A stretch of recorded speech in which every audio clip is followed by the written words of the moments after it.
வாழ்க வளமுடன். ஓம் நமச்சிவாய. அனைத்து தமிழ் உள்ளங்களுக்கும் வணக்கம்.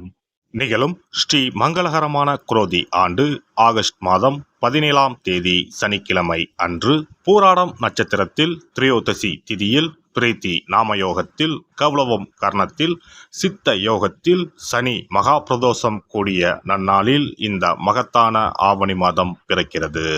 ஆவணி மாத கிரக நிலைகளை பார்க்கும் போது ரிஷப ராசியில் குரு பகவானும் செவ்வாய் பகவானும், கடக ராசியில் புதன் பகவானும், சிம்ம ராசியில் சூரிய பகவானும் சுக்கிர பகவானும் உள்ளனர். கன்னி ராசியில் கேது பகவானின் சஞ்சாரம் உள்ளது.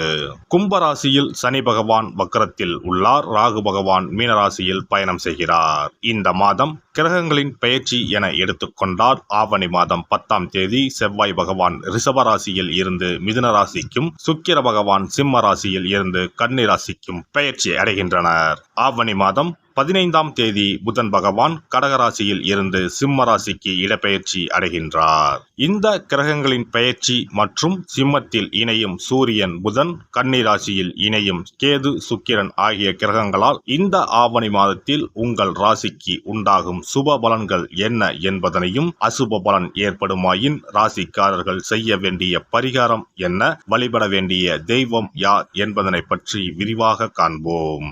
உங்கள் வாழ்வில் வளமும் நலமும் செல்வ செழிப்பும் பெற்று வாழ்வில் உயரிய நிலையை அடைய எல்லாம் வல்ல எம்பெருமானை வேண்டி விரும்பி கேட்டுக்கொள்கிறேன். எப்போதும் தர்ம சிந்தனையுடன் காணப்படும் துலாம் ராசி அன்பர்களே, நீங்கள் அவசரப்படாமல் நிதானமாக எந்த ஒரு செயலையும் செய்தால் வெற்றி நிச்சயம்.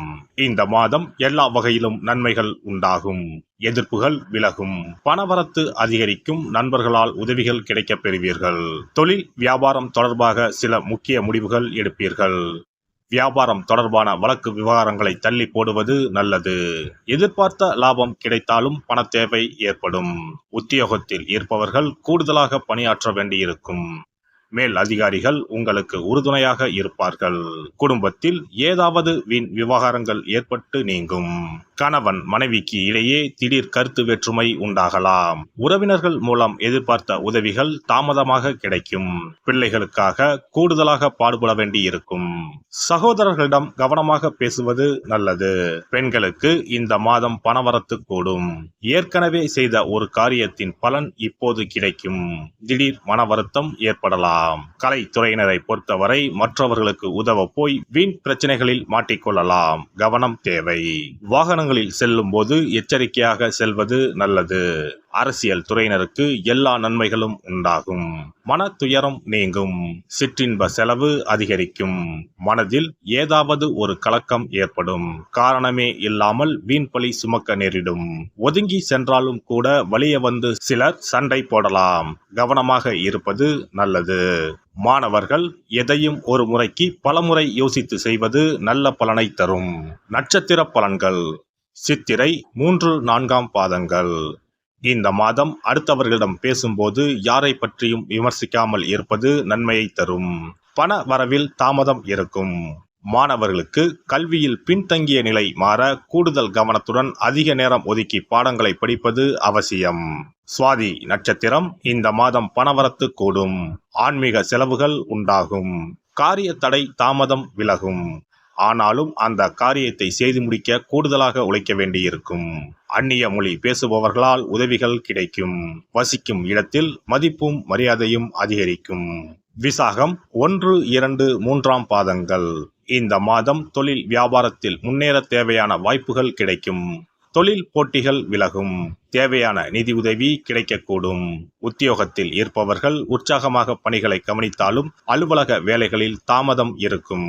புதிய வேலைக்கு முயற்சி செய்பவர்களுக்கு சாதகமான பலன் கிடைக்கும். மகாலட்சுமி தேவியை வணங்கி வர குடும்பத்தில் மகிழ்ச்சி நிலவும். சுபிட்சம் உண்டாகும்.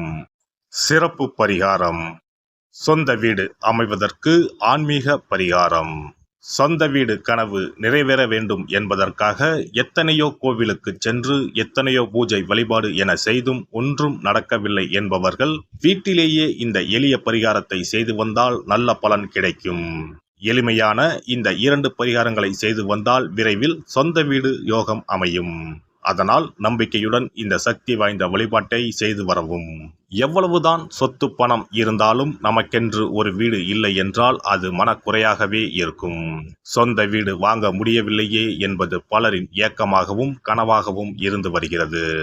சொந்த வீடு வாங்க வேண்டும், வாங்கிய இடத்தில் விரைவில் வீடு கட்ட வேண்டும், ஏற்கனவே துவங்கியிருந்த வீட்டின் பணிகளை பணப்பற்றாக்குறையால் கட்டி முடிக்க முடியவில்லையே என்ற கவலையில் இருப்பவர்கள் ஏராளம். இப்படிப்பட்டவர்கள் வீட்டிலேயே எளிமையான 2 பரிகாரங்களை தொடர்ந்து செய்து வந்தாலே போதும். சொந்த வீடு வாங்க வேண்டும் என்று நினைப்பவர்கள், அதற்கான முயற்சியில் ஈடுபட்டிருப்பவர்கள் ஒரு சிறிய அகல் விளக்கில் விளக்கெண்ணெய் ஊற்றி தீபம் ஏற்ற வேண்டும்.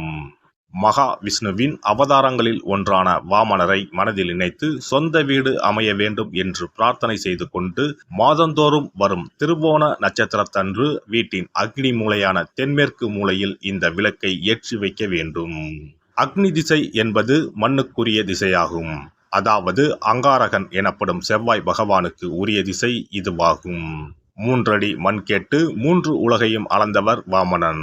அதனால் அவரை நினைத்து பால் பாயசம் நிவேதனமாக படைத்து வழிபட்டு வந்தால் விரைவில் சொந்த வீடு யோகம் அமையும். மற்றொரு பரிகாரமாக வீட்டில் பயன்படுத்தும் காமாட்சி விளக்கு அல்லது கஜலட்சுமி விளக்கு அல்லது வழக்கமாக பயன்படுத்தும் ஏதாவது ஒரு விளக்கை எடுத்துக்கொள்ளுங்கள். விளக்கை சுத்தம் செய்து மஞ்சள் குங்குமம் வைத்து வாசனை மிகுந்த வெள்ளை நிற பூக்கள் சாற்றுங்கள். பிறகு 5 ரூபாய் நாணயத்தை விளக்கிற்குள் போட்டு நெய் அல்லது எண்ணெய் ஊற்றுங்கள். ஒரு சிறிய தட்டின் மத்தியில் மஞ்சள் குங்கும பொட்டு வைத்து அதன் மீது 5 ரூபாய் நாணயத்தை வைத்து நாம் ஏற்கனவே தயார் செய்த விளக்கை இதில் வைத்து விளக்கினை ஏற்ற வேண்டும்.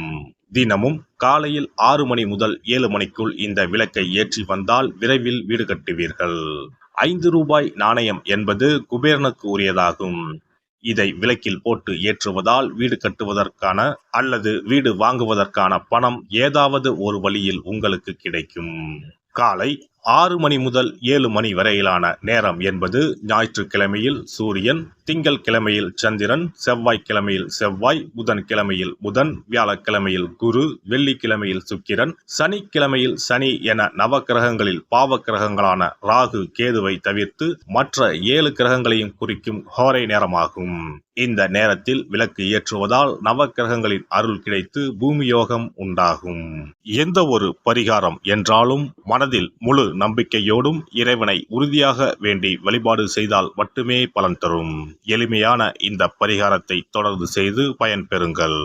எல்லாம் வல்ல இறையருளால் நீங்களும் உங்கள் அன்பு குடும்பமும் உடல் நலம், நீலாயுள், நிறை செல்வம், உயர் புகழ், மெய்ஞானம் ஓங்கி வாழ்க வளமுடன்.